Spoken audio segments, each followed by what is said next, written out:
My name is Caleb Whitfield, and I was standing in the lobby of First Heritage Bank when a teller called my name over the speaker, like I'd won something, except what I'd actually won was the truth.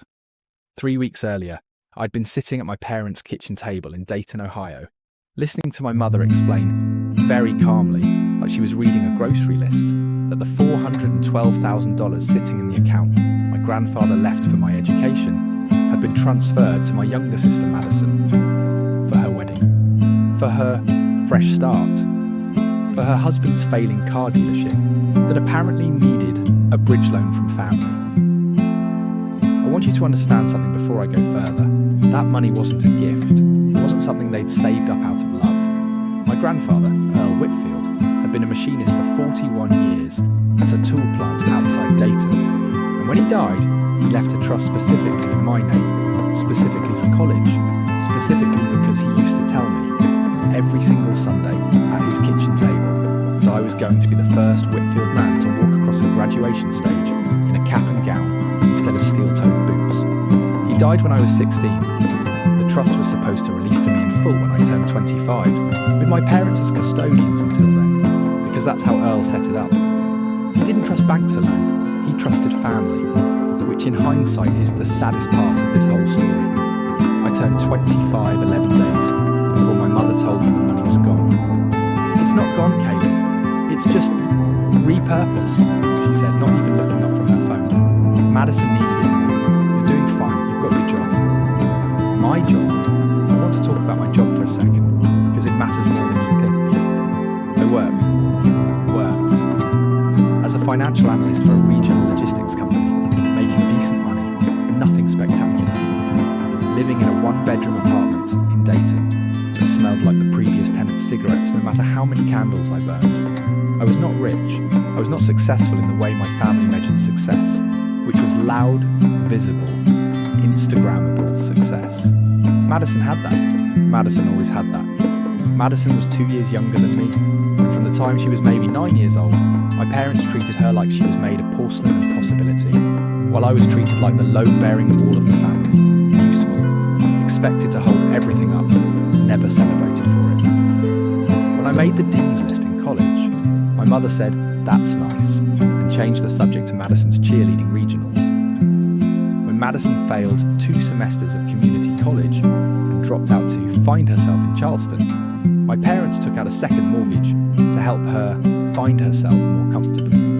So when my mother sat across from me at that kitchen table and told me Earl's trust, my trust, the one with my name on the original 2009 paperwork, the one I had watched grow on quarterly statements my whole life, had been liquidated and handed to Madison for her wedding and her husband's dealership, I didn't scream. I didn't cry.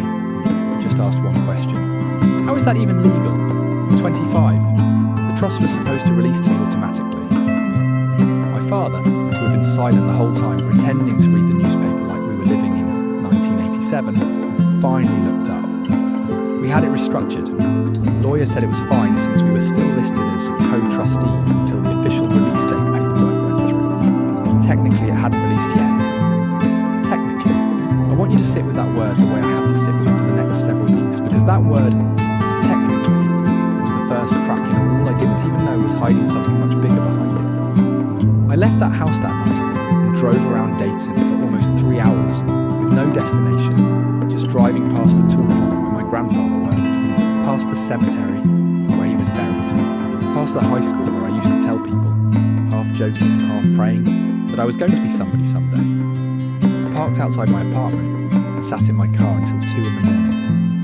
And somewhere in that silence, something in me went cold and very, very still. Not sad. Sad was a few weeks earlier. This was something else. This was the kind of calm that comes right before you decide to stop being the person people walk over. The next morning, I called the one person who might actually know what technically hadn't released yet, meant in legal terms. My college roommate Trevor Banks had gone on to become a trust and estate attorney in Columbus. Trevor had always been sharp, the kind of guy who read terms and conditions for fun. And when I explained what happened, he went quiet on the phone, in a way that scared me more than yelling would have. "Caleb," he said slowly, "send me the original trust documents if you have any copies. Right now." tonight if you can. I did have copies. Earl, bless his meticulous machinist heart, had given me a manila folder when I turned 18 with instructions written in his own handwriting. For when you needed, not before.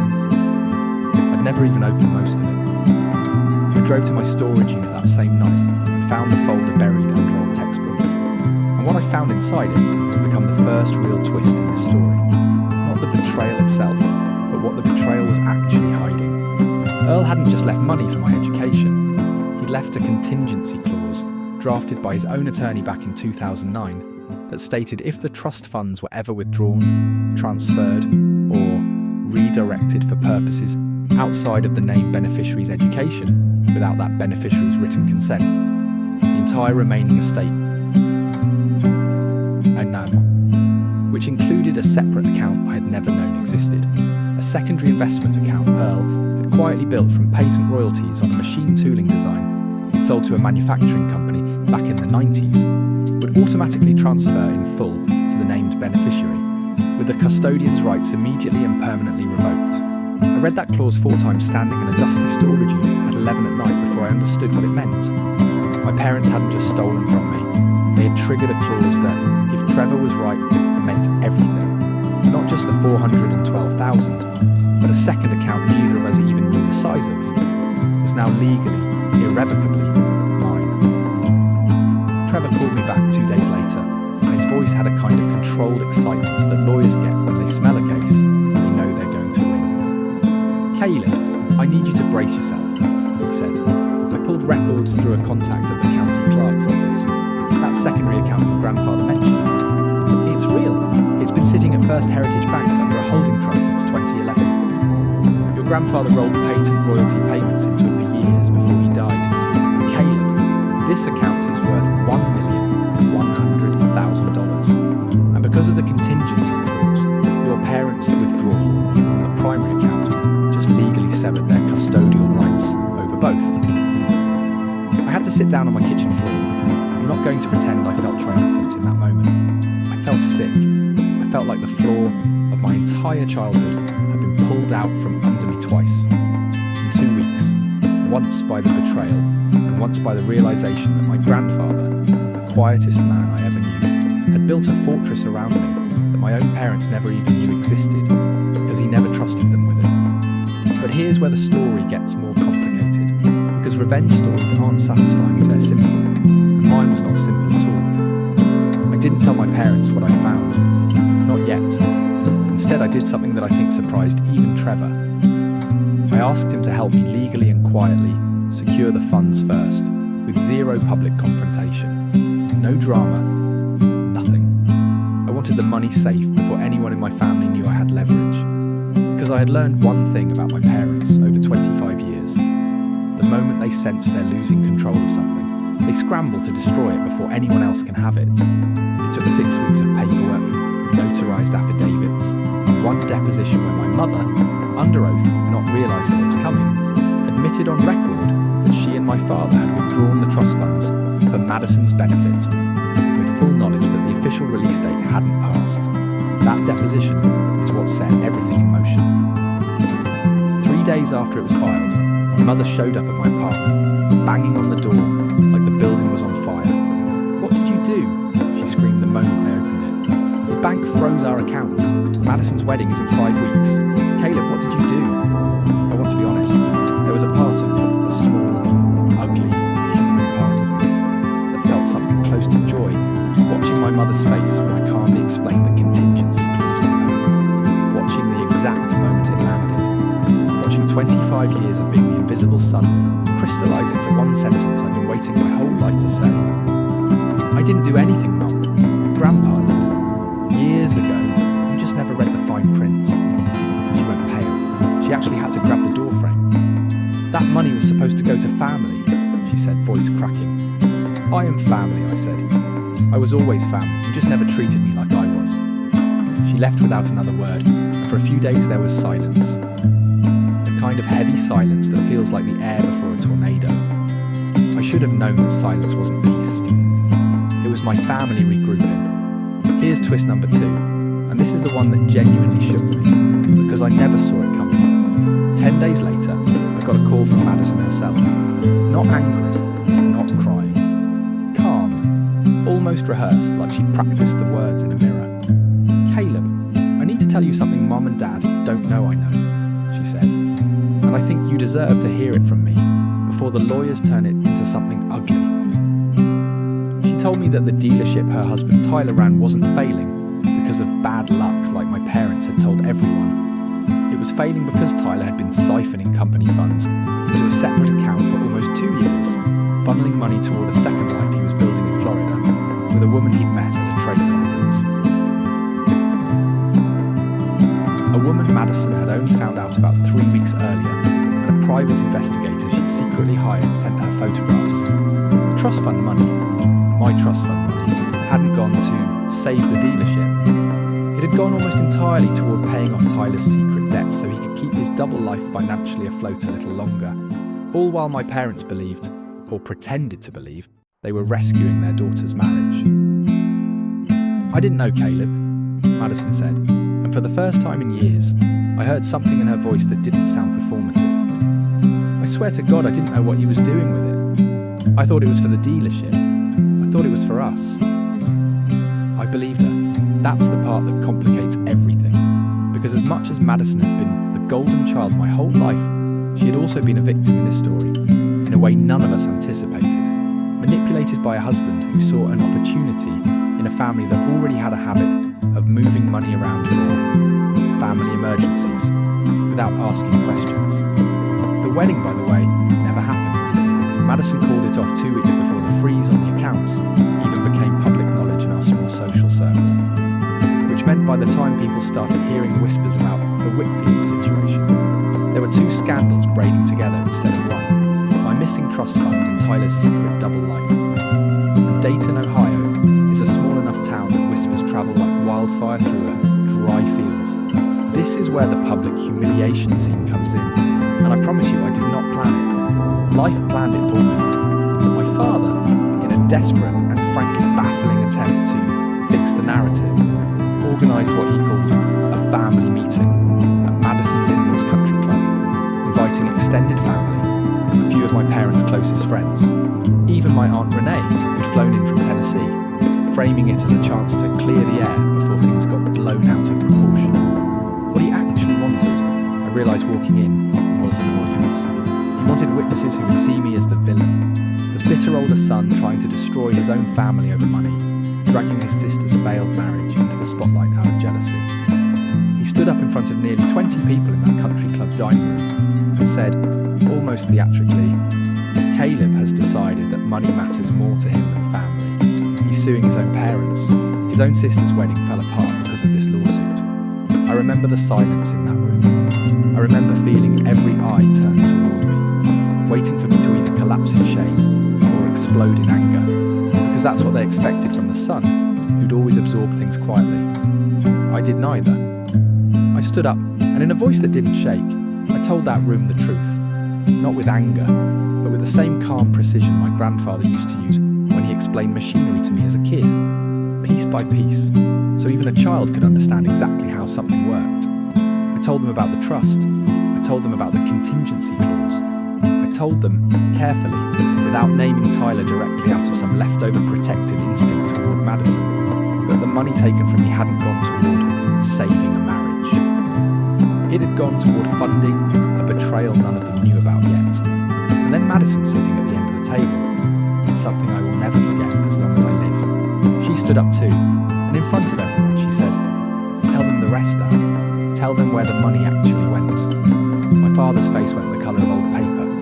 It turned out, and this became the third and biggest twist in the entire story, my father had known about Tyler's secret accounts for almost a year before any of this came out. He discovered it accidentally while helping Tyler with paperwork for the bridge loan, found bank statements showing transfers to an account in Tyler's name alone, and instead of warning Madison, instead of stopping the trust fund withdrawal, he buried it, terrified that exposing Tyler would unravel the wedding, the family image, the story he'd been telling everyone for years about his perfect, golden daughter. My father had known, and he let me lose everything anyway, to protect an image that was already rotting from the inside. The country club dining room that had been silent a moment earlier erupted into something between gasps and furious whispering, and I watched 20 years of my parents' carefully constructed reputation collapse in real time in public, the way they'd always feared it would, except they'd caused it themselves trying to humiliate me. I left that night without saying another word. There was nothing left to say that the room hadn't already heard. Here's where the story takes the turn that brings us back to where I started. 9. The bank lobby. My name called over a speaker, the moment that should have felt like vindication, but instead felt like something far heavier. The lawsuit settled out of court 4 months later. My parents, facing not just the original contingency clause, but mounting pressure from extended family, who now knew the full story, agreed to a settlement that returned every dollar of the original $412,000, on top of the $1 million already legally mined through Earl's secondary account, structured through First Heritage Bank under Trevor's careful guidance. The day I went in to finalise the transfer and close out the trust accounts permanently, the branch manager, a soft-spoken woman named Diane Okafor, who had handled my grandfather's accounts for over a decade, called me into her office, and that's the moment this story actually opens with. My name over the speaker, my legs feeling strange beneath me. 25 years of being underestimated, finally crystallising into a number on a piece of paper. But Diane told me something that day I hadn't expected, and it's the kind of detail that makes you realise how little you ever truly know about the people who shape you. She told me my grandfather used to come into that branch every single month for years, quietly, never telling anyone, and ask how the account was performing. Not the trust, the secondary one, the secret one. And every single time, he'd say the same thing to her. That's for Caleb. He doesn't know it exists yet, and that's exactly how I want it. Let him build his own life first. This is just so nobody ever take everything from him. Earl Whitfield had built me a parachute years before I knew I'd need one, because somewhere in his quiet machinist's heart, he must have understood exactly what kind of family he was leaving me. I used a portion of that money to do something my parents never imagined I would. I didn't buy a house, didn't buy a car, didn't disappear into luxury out of spite. I started a small scholarship fund through the same community college Madison had once dropped out of, named after my grandfather, specifically for first-generation students whose families couldn't or wouldn't support their education. It felt like the only way to make Earl's secret money mean something bigger than my own anger. As for Madison, she filed for divorce within a month. Tyler lost the dealership entirely once the embezzlement came to light. And last I heard, he was facing fraud charges in 2 states. Madison and I aren't close. Not the way some families repair themselves in movies, but she calls sometimes now, just to talk. And last Christmas she sent me a card that said simply, "I'm sorry I let them use both of us." I keep that card in the same manila folder Earl gave me, because I think he would have wanted it there. A record of what surviving a family actually costs, and what it gives you back if you're patient and quiet enough to wait for the truth to surface on its own. My parents and I speak maybe twice a year now. Brief, careful conversations that never go below the surface, because some things, once revealed, can't be unrevealed. And some trust, once technically withdrawn, never technically comes back. I think about my grandfather almost every day now, not with sadness anymore, but with a strange, steady gratitude, because he understood something about our family that none of us were willing to admit out loud. That love in our house had always come with conditions, and money had always come with strings, except his. His came with one simple, unbreakable rule, written into law instead of just spoken out loud, because he knew words alone would never be enough to protect me. And maybe that's the part of this story that stays with me the most. Not the lawsuit, not the public unravelling at that country club, not even the number on the bank statement that changed my life. It's the realisation that the people who are supposed to protect you the most can sometimes be the ones you need the most protection from, and that real love, the kind that actually holds up under pressure, doesn't announce itself at family dinners or wedding toasts. Sometimes it just sits quietly in a bank account for 15 years, waiting, patient and silent, for the one moment you'll finally need it to speak louder than everyone who ever doubted you.